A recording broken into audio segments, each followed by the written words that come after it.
Welcome to the Cabral Concept, where board-certified naturopath and integrative health practitioner Dr. Stephen Cabral shares how he was diagnosed at the age of 17 with a life-altering illness and given no hope for recovery. It was only after studying and traveling all over the world did he discover how to combine ancient Ayurvedic healing practices with state-of-the-art naturopathic and functional medicine to fully rebalance the body and re-energize it with life. It's time to discover how to get well, lose weight, and finally feel alive again. And now, here's your host, Dr. Stephen Cabral.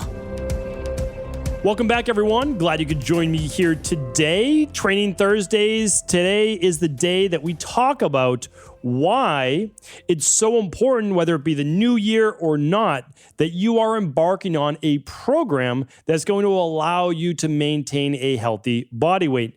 And that is because there is more research coming out that one of the worst viruses we've seen in some time is actually disproportionately affecting people with extra body fat. That means beyond normal body fat. We're not talking about a normal BMI of 19 to 24.9. And we'll get into that in a moment. I've got free BMI calculators, body fat percentage calculators for you, the works. But what I want to share with you is this is a really important topic because it's also being misinterpreted. So I want to get a little bit deeper into this and just be able to share with people why losing weight and maintaining a healthy body weight has nothing to do with vanity. It only has to do with vanity if you choose to look at it from a vanity-based standpoint.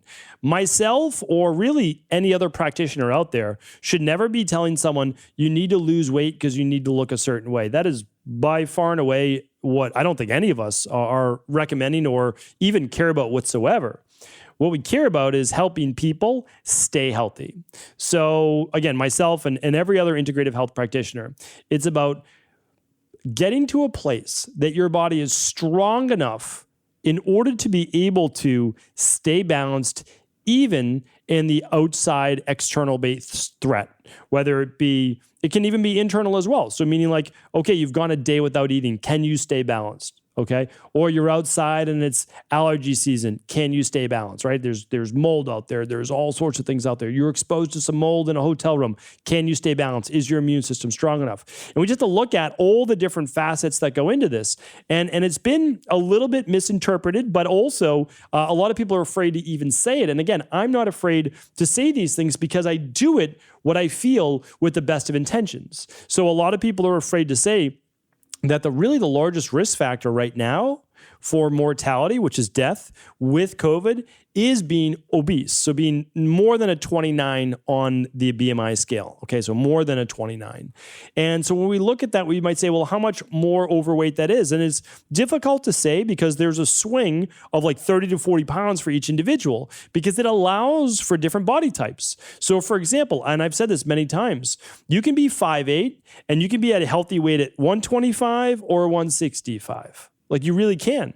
So you have to understand is that there's this swing in normal weights. And then even at 160, 165 at 5'8", it still doesn't make you obese. Like that's not the obesity. You'd need to go to up to a 29 plus on that BMI. So we're talking about another 30 pounds plus. So we're not talking about being 15, 20 pounds overweight. What I want to share with you is that there are unique body types. And I've discussed this before. In Ayurveda, they call them the doshas, the endomorph, the mesomorph, and the ectomorph. The endomorph is called the kapha in Ayurveda. The meso is called the pitta, and the ecto is called the vata. So the endomorph or kapha body type is just more prone to weight gain. They typically and oftentimes have maybe larger joint structures, a rounder face. They can't do as well with a higher carb-based diet. And all of these things are well known by many practitioners studying Ayurvedic medicine or integrative health practitioners. But what I want to share with you here today isn't necessarily about a specific diet. It's just about the understanding that I don't believe that there is one best body type, and especially working for a couple of decades now, I can tell you the grass is always greener for most people. I'll be speaking to ectomorphs and they want to be able to put on more muscle or have more curves. And then I'm talking to endomorphs and they want to be thinner and they want this, that. So again, the grass is always greener, right? That's just the way that it is. What I want to talk about here today, though, are the actual risk factors for being overweight, and we're talking about significantly overweight in this case, but you have to understand is it's a sliding scale, and the scale gets progressively worse the more overweight you are. And now we have to also understand that if we're looking at the leading comorbidities for risk factors for this particular virus, it's heart disease, it's high blood pressure, it's type 2 diabetes, and cancer is in there as well. Okay, well, if we look at it, obesity, being overweight, is actually a risk factor then leading to cardiovascular issues, blood pressure issues, type 2 diabetes, and cancer. So I just want you to understand is that we can debate back and forth whether cardiovascular is number one or obesity is number one, but a lot of the people who have the cardiovascular issues may also be overweight. So I just want to put that out there and give you the best that we have right now, but also kind of clean up a little bit of the science and a little bit of the misinterpretation around this. So the misinterpretation of the obesity being a leading comorbidity for this virus is correct. There's a little bit of a misunderstanding of why, though, it is a leading cause. A lot of people said it is because when you have more adipose tissue, your body is releasing more of a specific type of, it's called interleukin-6. So a specific type of a cytokine. But the problem is that we have to understand is that interleukin-6 on itself, by itself, is not dangerous. It's not something to be afraid of. And it's actually, in some ways, can act as an anti-inflammatory. So I just wanted to read you this and share where we've kind of gone astray and why too much adipose tissue, too much body fat, though they're the same thing, just different names, is egregious and does lead to all sorts of, again, if you're not worried about the virus, you should be worried about the cardiovascular risk, the blood pressure risk, the type 2 diabetes, and the many quality of life issues that come with being significantly overweight. And that includes lung-based issues, sometimes COPD, although I know that's connected mainly to smoking, but I just wanted to share that with you as well. So let me go over this right now. Interleukin-6 acts on body fat, adipose tissue, to increase leptin secretion, and it suppresses appetite. Okay, this is well studied, right? So what is it doing? It basically says, okay, when you have more body fat, your body's going to produce something called interleukin-6, and that's going to tell your body to burn more body fat and suppress your hunger hormones. You say, oh, that's a good thing, right? So I'm not going to eat as much, and I'm going to burn more body fat. Okay, perfect world. That's how it works. Interleukin-6 increases adipose tissue lipolysis, so it actually burns more body fat. Okay, so it's decreasing hunger hormone, and it is also burning more body fat. Fantastic. Which in turn promotes hepatic gluconeogenesis and hepatic insulin resistance. Okay, so what we're talking about here is the body's ability to properly use blood sugar, regulate insulin, tap into body fat. That's a perfect world. The problem is, this is where we go wrong. So in a perfect world, minus the virus, the body's producing interleukin-6 that can actually be inflammatory, which we'll talk in a moment, but it can also act as an acute anti-inflammatory when exposed to some type of pathogen or in the case of burning more body fat, okay? So it's not all bad. What happens now is when someone who is overweight has more body fat than they should, we're not talking about just 10, 20 pounds. That's not what I'm talking about, right? So I don't want to lump all of this together. I'm talking about 30, 40, 50 plus pounds extra body fat. Okay, that's really what I'm talking about. So now what happens is the body encounters a virus like COVID, and it starts to produce more interleukin-6. Well, here's what happens. Since adipose tissue has more receptor sites and the hypothalamus is going to increase the expression of interleukin-6, meaning like it's going to say, okay, we have a problem here. We're encountered a pathogen. We're going to try to fight it off.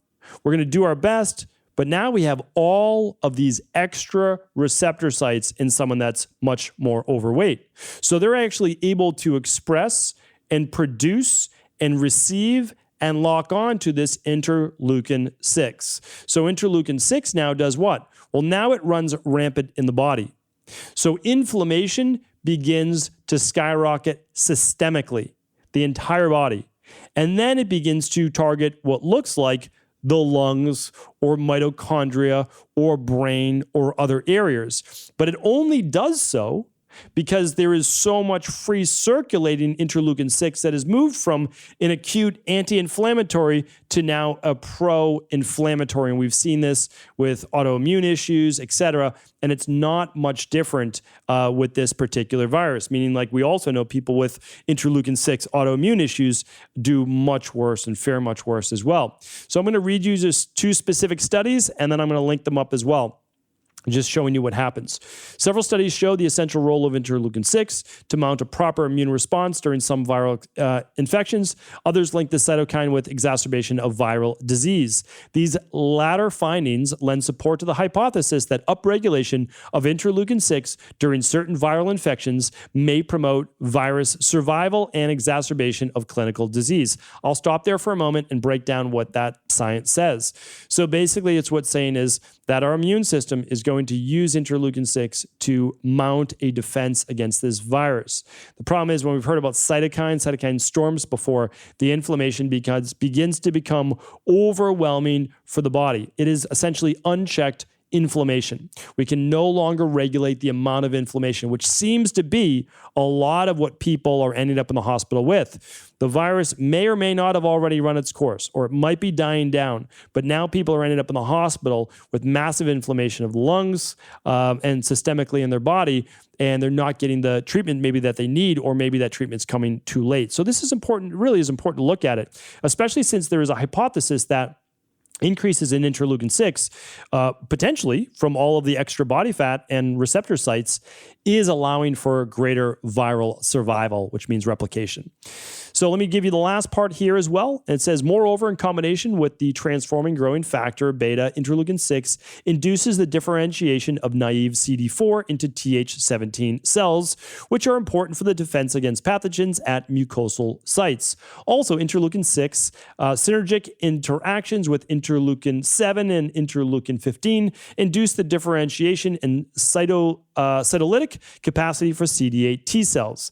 Importantly, interleukin 6 is a potent pyrogenic cytokine and has an essential role in organizing lymphocyte trafficking to lymphoid organs during febrile events. Okay, that was a mouthful, of course. Let me break it down, put this in normal talk. All right, so what happens is your interleukin actually allows for certain cells to be turned into other cells which are going to fight specific pathogens. So your body, you've heard me talk about Th1, Th2 immunity before. Well, there are many T helper cell forms of immunity.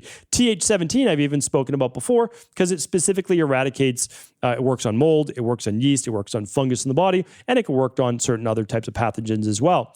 The interesting things is it said it's working on mucosal pathways. Think about it. That's the ear, nose, and throat, right? So the mucosa, all the way down the digestive tract, so digestive tract inflammation, as well as the lungs, right? So now we get more inflammation in the lungs. But then there is what's called differentiation and cytolytic capacity for CD8 cells. Well, CD8 cells literally cause tissue destruction in your body. Breaking down, destruction, apoptosis, which is organized and deliberate cell implosion, destruction of that cell. It was marked for death essentially by your body, saying, hey, there's something wrong with this cell. It has a virus in it, it has bacteria in it, it's mutating to cancer, etc. Your body has this amazing ability to mark that cell with a CD8 cell and have it self-destruct when everything's going well. Well, think about that. This also happens in rheumatoid arthritis. If that is unchecked and it continues to go on, you've got all this cellular destruction. Well, what does that mean? Well, that means you have a lot of cellular cleanup and you have a ton of inflammation in your body. So again, this is causing this cytokine storm. And the last part it said was the essential role organizing lymphocyte trafficking to lymphoid organs. Okay, well, what that means is that you've got more lymphatic tissue. And I've talked about this before with rebounding and dry brushing, etc. You have more lymphatic fluid in your body. It's at least 4x the amount of blood. That's how much lymphatic fluid you have, about 3 millimeters under your skin, flows through the whole body.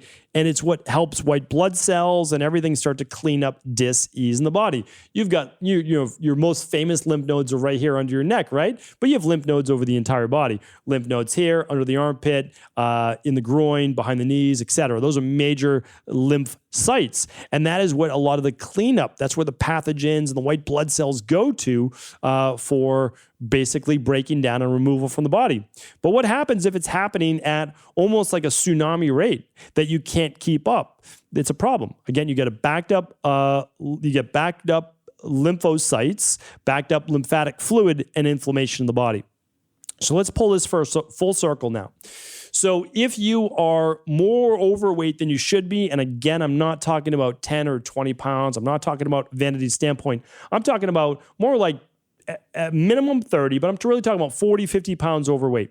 You're putting yourself at just greater risk. And again, this is not coming down on you whatsoever, because we work with people all the time that have tried diets, that have tried exercise and it hasn't worked. But remember, there's always an answer why. It can be high cortisol, it can be low thyroid, low vitamin D, high estrogen, it can be dysregulated blood sugar. So there's always a reason why. Don't get me wrong. I understand it's not always easy. It's not always straightforward. But what I'm saying is you're at a greater risk when you are a minimum of 30, but really 40, 50 pounds overweight. That allows for more inflammation in your body. The greater amount of inflammation can lead to maybe it's cholesterol, cardiovascular issues, could be blood pressure issues, could be type 2 diabetes, it could be cancer, it could be all sorts of issues. I mean, the kidneys don't work as well, the lungs don't work as well. Think about there's more compression on your body. Think about wearing a 40, 50 pound weight vest. It's just more difficult on the joints, it's more difficult in the body. So what I'm saying to you is this, there's risk factors for those, and then all of those are also risk factors for COVID and this virus in terms of mortality. But now we know just the increase in adipose tissue alone is going to lead to more inflammation, and that the greater amounts of inflammation eventually can become unchecked in a particular pathogen like this. So again, I'm not someone that ever tells you that this virus isn't real or any of the different mutations aren't real. We don't know what a mutation 2 months, 3 months from now will be, but what we do know is we know the risk factors, okay? We know the people most at risk. 79 to 81 years old, the average age, right? We know that there are 5 leading causes are obesity, cardiovascular, blood pressure, type 2 diabetes, and cancer.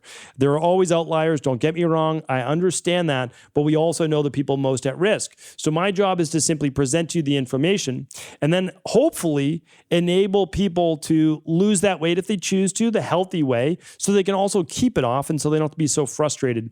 So I'm going to keep it at that for today. I've got lots of shows on how to take the weight off, a safe way, a scientific way.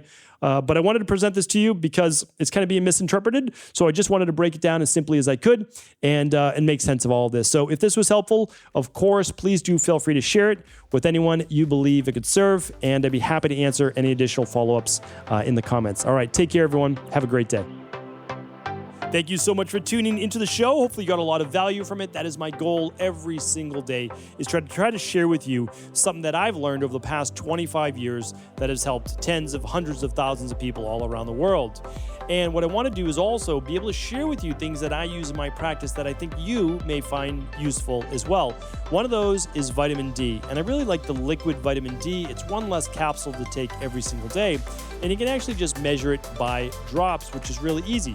So someone like myself and most people in our practice, they do 4 drops right under the tongue every single day. I do mine with my smoothie in the morning. It makes it really easy. And this vitamin D, one bottle lasts you about 3 months, sometimes even 4 months, so it's pretty convenient and easy to have around. What I'd like to do is share with you a free bottle today. So on all qualifying orders over at Equilife, we'll actually add to your order a free bottle of vitamin D. It's going to be about a 3 or 4 month supply if you're using about 4 drops per day. That's the average adult use. You might use a little bit less.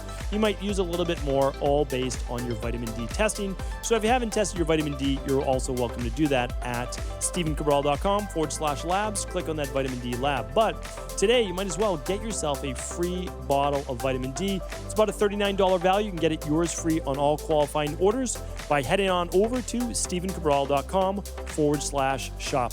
Take care, everyone.